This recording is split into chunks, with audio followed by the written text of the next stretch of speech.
Assalaamu alaykum warahmatullahi wabarakaatu kabajamtoota fi daawwattoota hordoftoota YouTube chaanaala Faamilii Orootuu. Weelkama shamarka fuuna hordoftoota kiyyaa warroonni hangamaan hordoftanii na jajjabeessaa turtan galatoomaa galanni keessan dachaa haa ta'u. Ammallee naaf jiraadhaa umrii dheertuu fayyaa bareedduu inshaa Allah baatii ramadaanallee dhufe rabbiin nagaan oolumaan ittiin nu haa ga'u. maatii keenya kulli guutuu ana ahli fira keenya kulli guutuu rabbiin nagaan ittiin nu haa ga'u ka dhufullee dachaan horra itti deebi'ee matu rabbiin nu haa godhu. Hordoftoota kiyya warroonni YouTube channel kiyyaaf haaraa taatan like share subscribe gochuun itti fufaa isiniin jedha. Warroonni hangammaan hordofaa turtan galatoomaa galanni keessan dachaa haa ta'u. Ammallee like share gochuun dagatina. Egaa obboleeyyan kiyya wanni anarra viidiyoo dalageef obboleeyyan kiyya hedduun gaafii koomantii jalatti barreessanii na gaafatanii gaafii nama barreesseen deebisuun dirqamaa jechuudha. Okay, anillee gaafii keessan deebisuuf qophiidha. Waan jiru dubbachuuf deebisuu waan isin na barreessitan keessa. Egaa namoonni yoo nama hin beekne waan tokko dirqama nama gaafatuun dirqama ilma namaati deebisuullee dirqama jechuudha. Egaa namoonni na gaafattan ani Faamilii Orootuu jedhee barreesse malee maqaa kiyya hin beektan jechuudha. Maqaan kiyya Ummii Ibraahim. Ani nama heerumee bultii qabuudha, nama ijoollee lama qabuudha. Namoonni koomantii jalatti barreessan ati bultii qabda moo nama bultii hin qabne, nama heerume moo nama hin heerumne bultii qabda namoota jettanii koomantii jalatti na barreessitantu jira. Ani bultii ni qaba, haadha ijoollee lamaati, abbaa manallee ni qaba alhamdulillah. Kana fakkaata hordoftoota kiyyaa. Gaafa biyyatti gala inshallah rabbiin biyya keenyatti rabbiin nagaan nu haa galchu. Maatii kiyyallee viidiyoo waraabee ni argitanii, abbaa manaa kiyallee viidiyoo waraabee ni argitanii. Kana warroota koomantii keessan jalatti na barreessitan deebii isinii deebise jedheetiin yaada.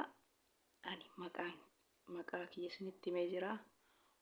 Ummi Ibraahim jedhama jechuudha maqaan kiyya, yookaan Haliimaa. YouTube channel lammata illee ni qaba, Haliimaa Orootuu ka jedhu YouTube channel kiyya. Faamilii Orootuu ka jedhullee channel kiyya.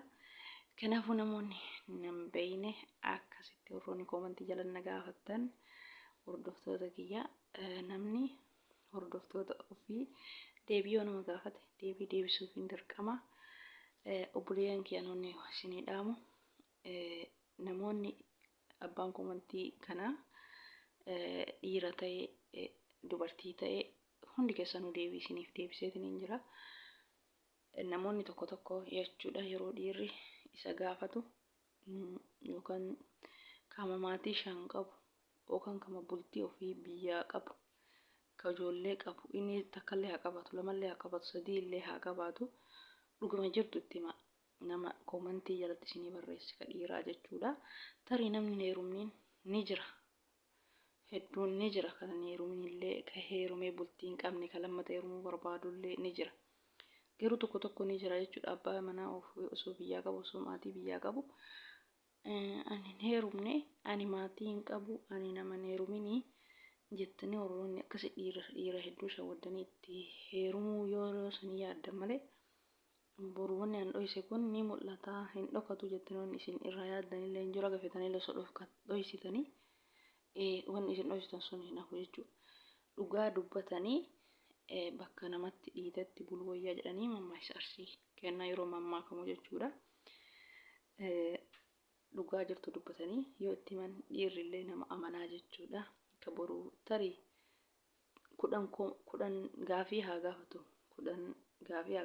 garuu kudhanii san keessa tokkoon dhabamu jechuudha kan nama kaayuuf barbaadu. Kanaafuu dhugama jirtu itti himaati. Maaliif sababa namni tokko kijibee jecha dubartii dhugaa dubbattullee dhiirri amanuu hin danda'u jechuudha. Bakka hunduu kijibduudha, ta heerumte ta bultii qabdeen osoo nutti heerumuufi jedhanii Keessumaayyuu takka takka ni jirti jechuudha. Ka suuraa ofii dho'ifatteetiin suuraa nama biraa itti ergitu. Gaafa inni bira ga'u ishiin ta biraa. Suuraan isiin itti argaa turte ka biraa. Maaliif kana goota yaa obboleeyyan kiyya. Dhugama jirtu san yoo isaa ta'e haa fuudhu. Yoo isaan ta'in haa dhiisu. Dhuguma jirtu sanitti hima. Yoo abbaa manaa qabaattanii abbaa manaatiin gargar baatan ani abbaa manaa qabaa. Haadha ijoolleetii abbaa manaa kiyya waliin taane gargar bahee yookaan osoo ijoolleen qabaatiin humni jiraan tokko ni kaa'adhatee wajjin jiraatee osoo ilmoon qabatiin gargar bahuun ni jira. Ana hirmee abbaa manaatii waliin taane gargar bahee ilmoon qabu. Yoo ilmoo qabaattee abbaa manaa keetiin gargar baattellee ani abbaa manaa qabaa ijoollee ni qabaa gargar bahee amma garuu heeruma barbaada sii ta'a. Ilmee keessanillee uma jiru itti hima. Inki jibinaa. Namni yoo dhugaa dubbate barni mi'aaya. Dhiirrillee ni jaalata jechuudha. Maaliif namni har'a dhugaa dubbatee natti hime kun borullee dhugaa dubbatee na wajjin jiraataa jedha. Ni amana jechuudha. Kan ijoolleen ilmi isii ka fuudha gahe. Ani ilma hin qabu jetteetiin sobdee itti heerumte gaafa isiin itti heerumte immoo dubbiin hin dhokatu dhagaya jechuudha. Isiin ta heerumte isiin ta ilmi isiitu naan qixxaayee jedhee dubbatu meeqa kamtu jira miidiyaa kanarratti. Kanaaf dhugaa dubbattanii osoo nama wajjin deemtanii bareeda. Kanaaf ani komantii keessan isinii deebiseetiin deebii isinii ta'e jedheetiin yaada. Akkasii gaa hordoftoota kiyyaa komantii keessan kamuu deebisu qophiidha. Warroota maatii naa taatanillee komantii jalatti barreessatii maatii siif taane atis maatii nuu ta'e jedhate komantii jalan barreessaa maatii isiniif ta'a achuma maqaa keessan argadheetiniin maqaa keessan sarchi godheetiniin maatii isiniif ta'uu danda'a. Egaa hordoftoota kiyyaa viidiyoon kiyya kanarraa kana fakkaata. Warroota na gaafattaniif maqaa kiyyallee isinitti himeetiniin jira. Anillee nama bultii qabu nama ilmaan lama qabu isiniin jedha gaafa rabbiin jedhe viidiyoo isaanillee waraabeen agartanii rabbiin nagaan biyyatti nu haa galchu inshaallah. Amma biyya namaa kana keessatti nutti mijaa'u viidiyoo torbaanitti ji'atti 15tti waraabaa jira. Gaafa biyya kiyya gale sirriitti viidiyoo babbareeda isinii waraabaa inshaallah. Egaa kana fakkaata viidiyoon kee kanarraa hanga viidiyoo biraatii walitti deebinutti assalaamu alaykum warahmatullaahi wabarakaatuh. Rabbiin nagaan ramadaanallee ittiin nu haa ga'u. Afuun inna lillahi obboleeyyan kiyya ka wal beeynullee ka waliin beeynillee rabbiin ittiin nu haa ga'u nagaan isiniin jedha. Assalaamu alaykum warahmatullaahi wabarakaatuh.